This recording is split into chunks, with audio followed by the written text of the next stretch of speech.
अस्सलाम वालेकुम। Statistical mechanics के नेक्स्ट लेक्चर में सभी दोस्तों को वेलकम करते हैं। आज की इस क्लास में हम बात करेंगे बूज-आइंस्टाइन डिस्ट्रीब्यूशन फंक्शन के बारे में। सबसे पहले हम ये जानेंगे कि बूज-आइंस्टाइन डिस्ट्रीब्यूशन फंक्शन की ज़रूरत क्यों पेश आई।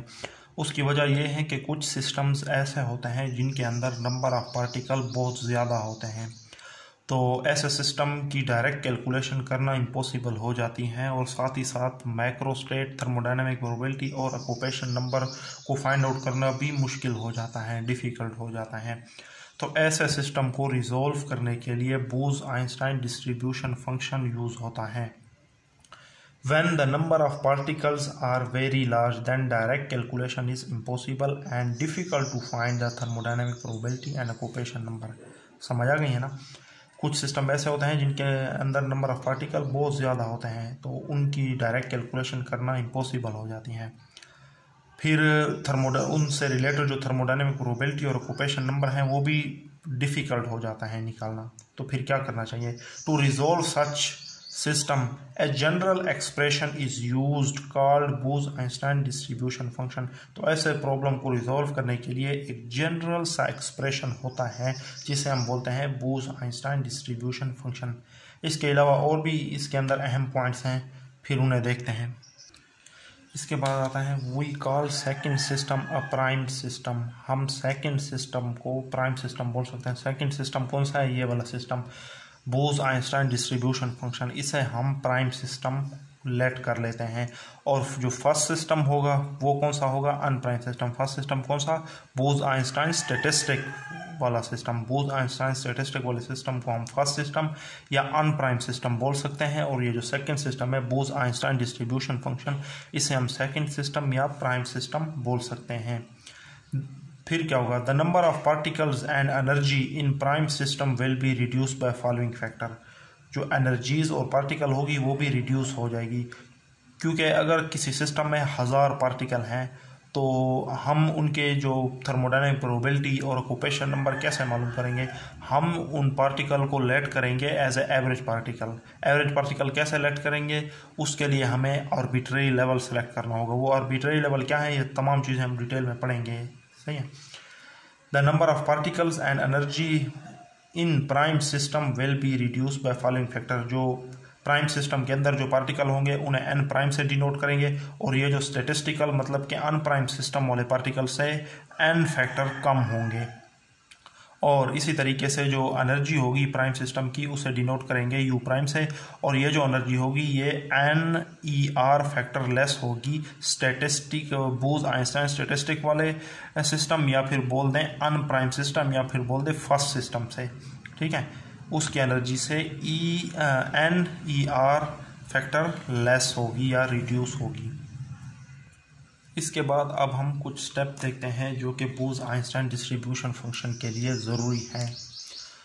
We first select an arbitrary level. सबसे पहले हम किसी एक एनर्जी लेवल को as a arbitrary level select करेंगे।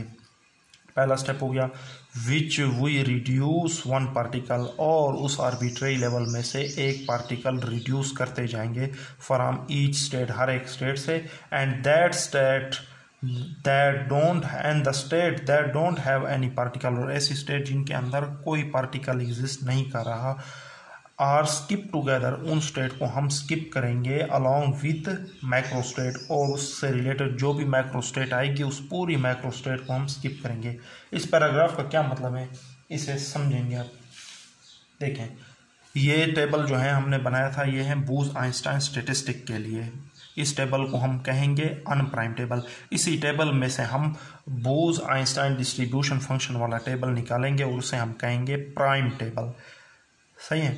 तो हम कैसे करेंगे, उसके लिए क्या शर्त है? इन चीज़ों को हमने फॉलो करना पड़ेगा। सबसे पहले हमने एक आर्बिट्रेरी लेवल सेलेक्ट करना होगा। एग्ज़ाम में हमसे पूछा जा सकता है लेवल 2 को वो कहेंगे कि आर्बिट्रेरी लेवल सेलेक्ट करें, या 3 को भी कह सकते हैं कि आर्बिट्रेरी लेवल सेलेक्ट करें। तो हमें क्या करना होगा? लेट्स सी, हम आर्बिट्रेरी लेवल 2 को सेलेक्ट कर लेते हैं। 2 को एनर्जी लेवल 2 को as a arbitrary level select करेंगे। तो इसमें करेंगे क्या? तो सबसे पहले ये देखेंगे कि जिन जिन लेवल 2 के अंदर जिन जिन बॉक्स में पार्टिकल हैं उनमें से एक एक पार्टिकल रिड्यूस करना है। एक एक पार्टिकल रिड्यूस से बड़ा फ़र्क पड़ेगा, ये आप देखेंगे। तो यहाँ पे एक पार्टिकल मौजूद है, इसे रिमूव कर देंगे। यहाँ पे भी एक पार्टिकल मौजूद है, इसे रिमूव कर देंगे। यहाँ पे 3 पार्टिकल हैं, उनमें से एक रिमूव करेंगे, 2 बचाएंगे। यहाँ पे 2 पार्टिकल हैं, एक रिमूव करेंगे, एक बचाएंगे। यहाँ पे एक पार्टिकल है और इसे भी रिमूव करेंगे। अच्छा, लेवल 2 के अंदर ऐसी स्टेट भी एग्जिस्ट कर रही हैं जिनके अंदर कोई पार्टिकल मौजूद नहीं है। उनके लिए क्या होगा, उनसे रिलेटेड जो ये पूरी की पूरी मैक्रो स्टेट है, मतलब कि इस बॉक्स में कोई पार्टिकल नहीं है, इससे ऊपर जितने भी बॉक्स हैं उनमें अगर कोई पार्टिकल हैं उन्हें भी आपने रिमूव करना है। मतलब ये है कि उससे जो रिलेटेड मैक्रो स्टेट हैं वो भी प्राइम सिस्टम का हिस्सा नहीं होंगी। तो इससे ऊपर और इससे नीचे जितने भी पार्टिकल हैं सब के सब आपने रिमूव करने हैं। यहाँ पे भी कोई पार्टिकल नहीं है, इससे ऊपर भी जितने पार्टिकल हैं, जितने भी नीचे पार्टिकल हैं, ये भी आपने रिमूव करेंगे। ये वाला लेवल भी जो है ना काउंट नहीं होगा बोस-आइंस्टाइन डिस्ट्रीब्यूशन के अंदर। यहाँ से जो हमने एक पार्टिकल रिमूव किया है, इससे ऊपर और उसके नीचे वाले पार्टिकल एज इट इज़ रहेंगे।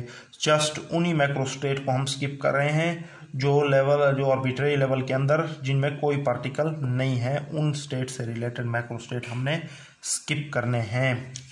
आ गई बात समझ में। अब हमने जो है ना इसी टेबल में से बोस-आइंस्टाइन डिस्ट्रीब्यूशन मतलब कि प्राइम टेबल बनाना है। अगर एग्ज़ाम में आपसे बोस-आइंस्टाइन डिस्ट्रीब्यूशन फंक्शन का टेबल पूछा जाए तो सबसे पहले आपने ये वाला टेबल बनाना है। ये वाला टेबल हर एक जगह पे यूज़ हुआ है, पीछे भी हमने जो 3 लॉस पढ़े थे स्टेटिस्टिक के वहाँ पे यूज़ हुए हैं। तो ये वाला टेबल आपने सबसे पहले रफ में बना लेना है, फिर ही आप जो है ना ये डिस्ट्रीब्यूशन टेबल वाला टेबल ड्रा कर पाएंगे। ये जो टेबल हमने ड्रॉ किया है ये बोस-आइंस्टाइन स्टैटिस्टिक के लिए है, मतलब कि अनप्राइम सिस्टम के लिए है। इसी टेबल में से ही अब हम जो है ना प्राइम सिस्टम का टेबल बनाएंगे, मतलब बोस-आइंस्टाइन डिस्ट्रीब्यूशन फंक्शन का टेबल बनाएंगे। तो हम सबसे पहले किसी एक लेवल एनर्जी लेवल को आर्बिट्रेरी लेवल सेलेक्ट करते हैं। लेट्स सी हम लेवल 2 को as a arbitrary level select करते हैं। तो पहले हम क्या करेंगे, जिन स्टेट के अंदर पार्टिकल मौजूद नहीं है उनसे ऊपर जितनी स्टेट एग्जिस्ट कर रही है उनसे नीचे तमाम के तमाम पार्टिकल रिमूव करने हैं। इस बॉक्स में कोई पार्टिकल मौजूद नहीं है, इनसे ऊपर और इससे नीचे जितने भी बॉक्सेस हैं वो तमाम के तमाम पार्टिकल आपने रिमूव करने हैं, क्योंकि ये जो है बोस-आइंस्टाइन डिस्ट्रीब्यूशन के टेबल का हिस्सा नहीं होंगे। इसमें भी कोई पार्टिकल मौजूद नहीं है, तो इससे ऊपर जितने पार्टिकल हैं और इससे नीचे हैं तमाम के तमाम आपने रिमूव करने हैं। आ गई बात समझ में। और जिस बॉक्स में पार्टिकल हैं एक एक पार्टिकल वहाँ से रिमूव करना है। यहाँ एक था, एक को रिमूव कर दिया, बाकी जो पार्टिकल इससे ऊपर और नीचे थे वो एज इट इज़ रहेंगे। इस बॉक्स में कोई पार्टिकल मौजूद नहीं है, तो इससे ऊपर और इससे नीचे जितने भी स्टेट एग्जिस्ट कर रहे हैं उन तमाम के पार्टिकल आपने रिमूव करने हैं। और ये वाली मैक्रो स्टेट भी जो है डिस्ट्रीब्यूशन फंक्शन का हिस्सा नहीं होंगी। इसमें भी कोई पार्टिकल मौजूद नहीं है, तो इससे ऊपर और नीचे भी तमाम स्टेट को आपने रिमूव करना है। इसी तरीके से इसके अंदर एक पार्टिकल मौजूद है, इसे रिमूव कर देना है, बाकी एज इट इज़ रहेंगी। इसके अंदर कोई पार्टिकल मौजूद नहीं है, तो इससे ऊपर और नीचे जितने भी पार्टिकल हैं वो आपने रिमूव कर देने हैं। तो इस चीज़ को आपने ध्यान रखना है कि जहाँ पार्टिकल नहीं है वहाँ के जितने भी उससे ऊपर और नीचे पूरी मैक्रो स्टेट के अंदर जितने भी पार्टिकल हैं रिमूव करने हैं, और जहाँ पे पार्टिकल हैं वहाँ से जस्ट एक पार्टिकल रिमूव करना है और बाकी स्टेट एज इट इज़ छोड़ देनी है, उनमें से कोई पार्टिकल रिमूव नहीं करना। सही है। तो यहाँ भी 2 पार्टिकल हैं, एक पार्टिकल यहाँ से भी रिमूव करेंगे, बाकी एज इट इज़। यहाँ एक पार्टिकल है, एक पार्टिकल यहाँ से रिमूव करेंगे, बाकी एज इट इज़। यहाँ कोई पार्टिकल नहीं है, तो इससे ऊपर और नीचे जहाँ कहीं भी आपको पार्टिकल नज़र आ रहे हैं उन तमाम को आपने क्या कर देने हैं, स्किप कर देने हैं। अब माइक्रो स्टेट को ज़रा गिने कितने माइक्रो स्टेट बाकी बच गई। ये जो टेबल है ये टेबल है बोस-आइंस्टाइन डिस्ट्रीब्यूशन फंक्शन के लिए। तो 1 2 3 4 5 टोटल 5 मैक्रो स्टेट हमारे पास बच गई हैं। ये टेबल कहलाता है प्राइम सिस्टम टेबल। अब इन टेबल के जो मैक्रो स्टेट हैं उससे रिलेटेड जितनी माइक्रो स्टेट पॉसिबल होंगी या थर्मोडायनेमिक प्रोबेबिलिटी पॉसिबल होंगी वो हम फाइंड आउट करेंगे, और इन एनर्जी लेवल से रिलेटेड जो हमारे पास ऑक्यूपेशन नंबर होंगे वो भी हम फाइंड आउट करेंगे। अब हम बोस-आइंस्टाइन डिस्ट्रीब्यूशन फंक्शन को यूज़ करके उसी टेबल का माइक्रो स्टेट थर्मोडायनेमिक प्रोबेबिलिटी को फाइंड आउट करेंगे। जो टेबल हमने अभी बनाया था वो कुछ ये था, है ना, ये टेबल था। तो 5 मैक्रो स्टेट एग्जिस्ट कर रही हैं और हर एक मैक्रो स्टेट की जो थर्मोडायनेमिक प्रोबेबिलिटी हैं या माइक्रो स्टेट्स हैं उन्हें हम निकालेंगे। अब बोस-आइंस्टाइन डिस्ट्रीब्यूशन के थ्रू। तो फार्मूला बिल्कुल वही होगा जो बोस-आइंस्टाइन स्टैटिस्टिक में यूज़ हुआ, सिर्फ थोड़ा सा फ़र्क होगा। वहाँ पे नंबर ऑफ़ पार्टिकल को हम NJ से रिप्रेजेंट करते थे, यहाँ पे NJ बार से रिप्रेजेंट करेंगे, और जो थर्मोडाइनमिक प्रोबेबिलिटी है उसे W प्राइम से डिनोट करेंगे। बाकी सब कुछ सेम रहेगा, सही है। तो इसका जो थर्मोडाइनमिक प्रोबेबिलिटी का फार्मूला है वो कुछ इस तरीके से है, WR के, R का मतलब आर्बिट्रेरी लेवल है, K माइक्रोस्टेट प्राइम, ठीक है, बाकी सब कुछ सेम रहेगा। GJ plus NJ prime, N की जगह यहाँ पे प्राइम यूज़ होगा, -1 factorial divided by GJ -1 factorial NJ prime factorial. इस तरह से फार्मूला होगा। बोस-आइंस्टाइन स्टैटिस्टिक में NJ यूज़ होता था, जस्ट यहाँ पे NJ प्राइम यूज़ होगा क्योंकि हम डिस्ट्रीब्यूशन फंक्शन की बात कर रहे हैं। अब हम किसी भी मैक्रोस्टेट से की थर्मोडाइनमिक प्रोबेबिलिटी को फाइंड आउट कर सकते हैं इसी फार्मूले को यूज़ करके।